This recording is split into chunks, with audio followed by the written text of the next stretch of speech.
Madame Melika Hamidouche, bonjour. Bonjour. Merci d'avoir répondu favorablement à notre invitation. Merci de me recevoir. Merci à vous. Alors, vous êtes directrice de Intelsia IT Solutions. Vous êtes le pôle IT du groupe Intelsia, lancé en 2019, notamment dans le cadre de la diversification stratégique des métiers du groupe. Avant d'entrer dans le vif du sujet, on peut dire sans exagérer que depuis votre lancement à aujourd'hui, vous avez passé pratiquement les 3/4 de votre activité sous le prisme de la crise sanitaire. Pour vous, ça a été beaucoup plus une opportunité ou bien cela vous a challengé? Alors, le Covid, effectivement, a marqué notre lancement et on s'en souviendra. Et pour nous, effectivement, c'était plus une opportunité. Dans le sens où, en fait, pour deux raisons différentes. La première, c'est que sur le marché marocain, il y a eu une vraie accélération de la demande pour des outils de digitalisation et notamment dans le secteur public. Donc j'en ai parlé à plusieurs reprises, mais on a eu un vrai choc de voir qu'en fait, au moment où on reconfinait nos collaborateurs, donc on activait leur VPN pour qu'ils puissent travailler de chez eux, on avait des entreprises publiques, des organismes publics, des ministères qui nous appelaient pour accélérer des projets de digitalisation sur lesquels on travaillait depuis des années.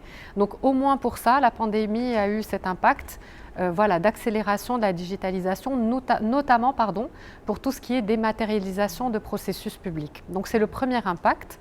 Le deuxième impact, et je pense que toutes les entreprises au monde l'ont ressenti, c'est, on va dire, la prise de connaissance ou bien le fait de reconnaître qu'il est possible de travailler de chez soi sans forcément impacter la qualité de service. Et ça, pour notre métier, qui est l'offshoring, ça a eu un vrai impact chez certains décideurs, notamment des DSI, des directeurs des systèmes d'information, dans des pays d'Europe, qui se sont rendus compte qu'en fait, avec des ressources qui ne sont pas forcément avec eux dans leurs locaux, ils avaient quand même un très bon niveau de qualité. Et pour cela, donc, ils se sont ouverts la porte de l'offshoring. Et pour ça, on va dire que c'est une très bonne nouvelle pour le Maroc et pour l'Afrique en général. Donc vous êtes bien lancé, on va dire, pour réaliser votre objectif. Je rappelle qu'au moment de votre lancement avec deux business lines dédiés à l'applicatif et l'infrastructure, vous avez affiché l'objectif de devenir leader nord-africain de l'IT à l'horizon 2025. Quelle serait la stratégie pour atteindre cet objectif et quelle place accordez-vous au partenariat, que ce soit au niveau national ou bien au niveau international? Alors effectivement, on est très ambitieux et une des raisons pour lesquelles on se permet de l'être et de l'afficher de manière aussi ouverte, c'est parce qu'on est très fiers du succès de notre maison mère qui est Intelsia, qui a démarré comme un petit centre d'appel de 200 personnes à Casablanca vers 2006-2007 et qui est aujourd'hui un groupe qui compte près de 35 000 collaborateurs à travers le monde, avec une présence aux États-Unis, en Amérique latine, en Afrique, en Europe, etc. Donc, quand on voit ce beau succès qui a été celui d'Intelsia Group, on se dit qu'il est possible de faire la même chose sur l'IT.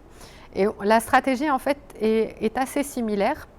La première étape, donc on a eu l'opportunité de racheter deux entreprises, on y a ajouté des compétences qu'on avait au sein du groupe et on a créé un vrai pôle. Donc c'est ce qu'on a fait avec des managers, des directeurs qui étaient issus de ces entreprises-là et qui ont cru au projet, qui ont vraiment joué le jeu. On a construit un pôle multiservice qui tenait la route et qui était crédible, que ce soit vis-à-vis du marché local ou que ce soit vis-à-vis de l'offshore. On va dire que c'était le premier temps. Le deuxième temps, et c'est le temps qu'on vit en ce moment au sein d'Intelsia IT Solutions, c'est le temps de la croissance. Une fois qu'on a construit des bases et des piliers, il est temps de grandir et d'atteindre une taille critique. Et c'est ce sur quoi on s'attelle. On a la chance et on a l'opportunité de faire partie d'un groupe mondial des télécoms, qui est le groupe Altice et qui nous fait confiance. Et c'est grâce à ce groupe-là qu'on va pouvoir atteindre une taille critique, à savoir les 1000 collaborateurs d'ici 2025. Oui, justement, les gens ne se rendent pas compte de toute la compétence et de la ressource et des matières grises qui est derrière. Pour preuve, vous êtes sur un ambitieux plan de recrutement. Vous comptez recruter 600 profils, dont 400 à l'horizon 2022. Est-ce qu'on peut avoir une idée sur les profils qui sont recherchés et pour quel métier au sein d'Intelsia IT Solutions? Alors en fait, les profils sont assez divers, comme je vous ai expliqué. On est un un one-stop shop provider, comme on dit dans le métier, sur le métier de l'IT. Et on va tout couvrir en fait. Enfin, quand je dis tout couvrir, c'est vraiment les métiers de l'infrastructure. Donc ça va de la partie réseau, sécurité et plateforme jusqu'à la partie applicative où on va aller vraiment explorer tous les domaines, avec quand même peut-être une petite spécificité qui est qu'on a l'opportunité et qu'on développe beaucoup d'activités liées aux télécoms. Notamment avec l'appui de notre actionnaire. Et donc dans ce cadre-là, on cherche beaucoup d'expertise dans ces domaines-là, que ce soit sur la partie applicative, donc tout ce qui est vraiment tous les univers liés au telco, de la facturation à la collecte, en passant par tout ce qui est management d'intervention, jusqu'à la partie réseau, vraiment réseau télécom pur et dur, donc tout ce qui est ingénierie fibre optique, ingénierie radio, etc. Je tiens quand même à préciser, peut-être vu qu'on est sur cette partie télécom, qu'on n'est pas non plus spécialisé là-dedans. Donc on lance en parallèle de cette belle croissance, donc notre stratégie en fait, en parallèle de cette belle croissance qu'on lance sur le télécom, et grâce à Altice qui va nous permettre, aujourd'hui on est 250 personnes, on devrait atteindre les 1000 d'ici 2025.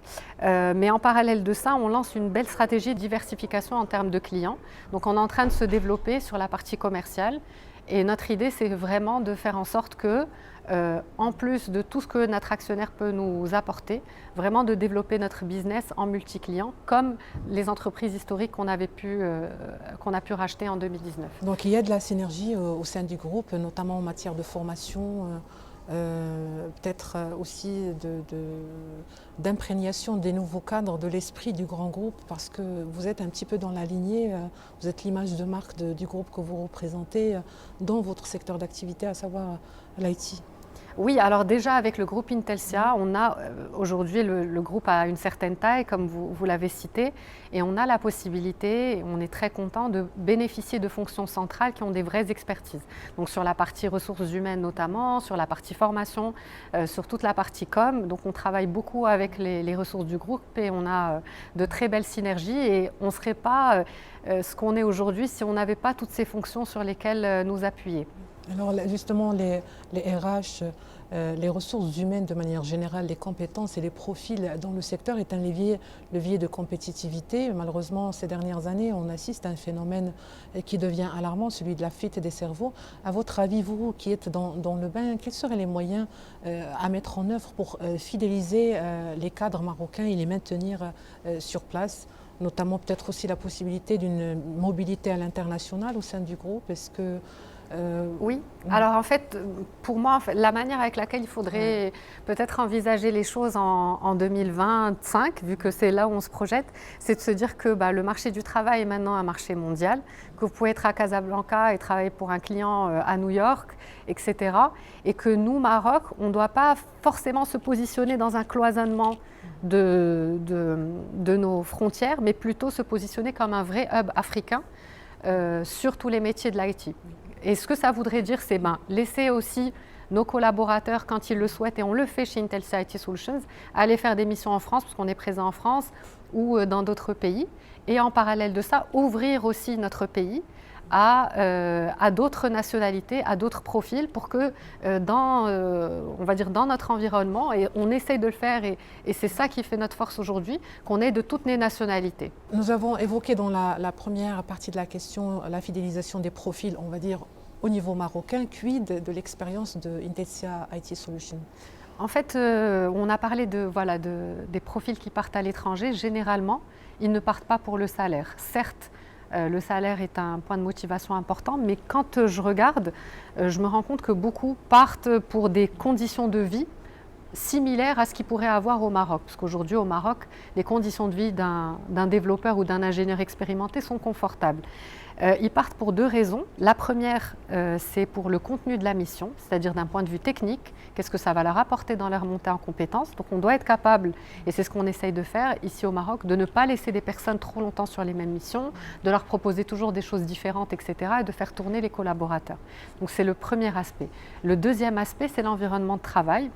Donc c'est important que des personnes qui voient ce qui se passe chez Google ou chez Amazon, etc., puissent retrouver ce type d'environnement de travail dans leur pays ou dans le pays dans lequel ils vont travailler. Donc c'est ce qu'on essaye de faire. On n'est pas parfait, c'est sûr, mais ce qu'on essaye de faire, c'est vraiment au maximum de créer ce type d'environnement de travail pour que les personnes soient épanouies, que ce soit d'un point de vue technique, contenu, mais aussi d'un point de vue qualité de vie au travail. C'est très important dans le transfert aussi de savoir, dans une culture aussi de multinationale, on va dire en quelque sorte. Justement, peut-être un dernier mot, Madame Malika Ahmedouche, si vous permettez. Oui. Nous assistons au Maroc à une réelle prise de conscience de l'importance de l'accélération de la transition digitale, avec une succession de politiques sectorielles, dont la plus récente est la feuille de route de l'ADD à 2021-2025. Nous avons eu le plaisir aussi de voir que la transition digitale fait maintenant l'objet d'un ministère dédié, donc on sent qu'il y a un effort ou plutôt une prise de conscience de l'importance d'aller de l'avant sur ce secteur. Mais à votre avis, quelle serait peut-être l'importance aussi de soutenir des champions nationaux tels qu'Intelsia, qui sont quelque part les porte-étendards du Maroc, que ce soit sur le marché européen, africain ou en Amérique latine?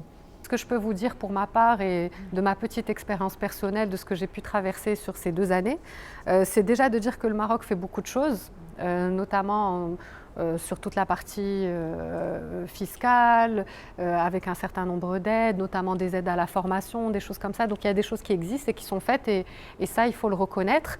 Maintenant, peut-être ce qui nous manquerait, c'est d'avoir plus d'entreprises qui souhaitent se développer à partir du Maroc et qui s'ouvrent sur tout le continent. Parce que le Maroc reste un pays de taille moyenne, on va dire, par rapport à d'autres pays du monde. Si on se compare à l'Inde ou à la Chine, etc., donc forcément, on aura certains soucis de compétitivité. Mais si on arrive à partir du Maroc à développer des hubs qui peuvent, on va dire, s'imprégner de toute l'Afrique, on aura une vraie compétitivité. Et j'espère que notre projet réussira et que d'autres projets de confrères marocains réussiront dans ce sens-là et que c'est comme ça qu'on tirera le Maroc sur ces sujets et avec des vrais sujets d'expertise aussi. C'est-à-dire que sur les métiers de l'offshoring, vous pouvez faire de tout. Vous pouvez faire des choses très très simples, vraiment de l'externalisation de tâches basiques. Mais demain ou après-demain, votre client peut vous remplacer très facilement par un autre pays. Il faut avoir de la valeur ajoutée. Exactement. Donc il faut chercher certains domaines de compétences qui sont difficilement réplicables, et il y en a. Il y a des domaines qui se développent beaucoup, notamment depuis le Covid, comme la cybersécurité, où il y a des choses à faire et le Maroc peut se positionner. D'ailleurs, vous avez signé un partenariat dans ce sens. Oui, alors effectivement, nous aujourd'hui, on est provider de services et on travaille avec pas mal d'acteurs de la place et on a notamment un partenariat avec les confrères de Fortinet dans ce sens-là. Mais pour ne pas citer uniquement l'exemple d'Intelsia, il y a aussi d'autres champions nationaux dans le domaine de la cybersécurité et certains avec qui on travaille qui peuvent continuer à émerger. Il faudrait qu'il y en ait d'autres. Également, dans tous les domaines des telcos, il y a beaucoup de choses à faire. Et je le vois parce qu'il y a énormément de besoins chez les opérateurs. Bref, les besoins sont énormes. Maintenant, je pense que la balle est dans notre camp ingénieurs marocains pour développer ce type d'activité. En tout cas, moi, je vous souhaite plein succès dans vos missions. Madame Malika Ahmedouche, je rappelle que vous êtes directrice d'Intelsia IT Solutions. Merci d'avoir répondu à nos questions. Merci à vous, merci pour votre temps. Pour suivre toute l'actualité d'EcoActu.ma, inscrivez-vous sur notre chaîne YouTube et rejoignez notre communauté sur Facebook et sur les autres réseaux sociaux.